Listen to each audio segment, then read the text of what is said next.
Berita tengah hari, edisi Jumaat. Kami mulakan dengan perkembangan kejadian tanah runtuh di Batu 54, Blue Valley, Cameron Highlands.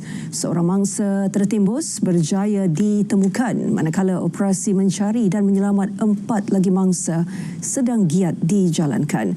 Perincian di lokasi bersama kami ketika ini wartawan Nur Ain Abu Bakar di talian. Ain, jika ada maklumat terkini yang boleh dikongsikan. Baik, terima kasih Hazel. Perkembangan semasa kejadian tanah runtuh di Batu 54 Blue Valley, Cameron Highlands, Pahang ketika ini, kerja-kerja menyelamat sedang giat dijalankan oleh pasukan penyelamat bagi mengeluarkan baki 4 lagi mangsa yang tertimbus di bawah runtuhan.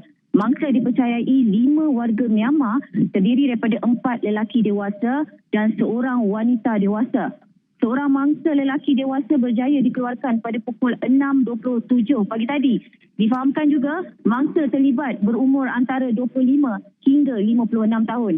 Susulan kejadian itu juga Pusat Kawalan Operasi Bencana PKOB Jabatan Bomba dan Penyelamat Malaysia telah dibuka di lokasi kejadian. Dan apa yang dapat saya kongsikan ketika ini, suasana di lokasi kejadian, keadaan cuaca mendung.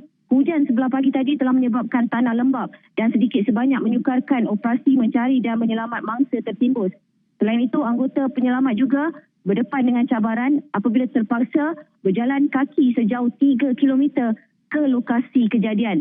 Dan kami, pihak media juga tidak dibenarkan masuk ke kawasan lokasi untuk liputan atas faktor keselamatan. Pasukan STOM juga turut digerakkan ke lokasi kejadian dibantu pasukan khas dari negeri Perak, Selangor, Kuala Lumpur, unit pengesan K9, PDRM dan juga APM. Terdahulu pihak bomba menerima maklumat mengenai kejadian pada pukul 2.51 pagi tadi sebelum sepasukan anggota dari Balai Bomba dan Penyelamat Cameron Highlands dihantar ke lokasi untuk operasi mencari dan menyelamat. Sebaik tiba mendapati sebuah rumah kongsi didiami kesemua warga Myanmar ini telah dihempap runtuhan tanah. Dan untuk peringkat pertama, operasi mencari dan menyelamat menggunakan teknik ground searching di kawasan runtuhan. Menurut pengarah bomba dan penyelamat Pahang dalam satu kenyataan sebelum ini, kejadian tanah runtuh di Blue Valley, BBP Cameron Highlands turut menerima satu kes tanah runtuh yang berlaku di Ulu Sungai Palas, Cameron Highlands.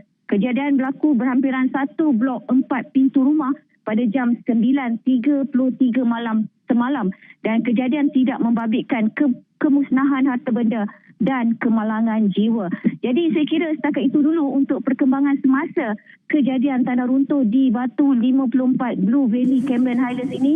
Terus ikuti perkembangan semasa untuk kejadian tanah runtuh ini di TV1. Jadi saya kira setakat itu dulu Hazel. Kembali semula kepada Hazel. Nur Ain Abu Bakar, terima kasih untuk perkembangan terkini kejadian tanah runtuh di Batu 54 Blue Valley, Cameron Highlands.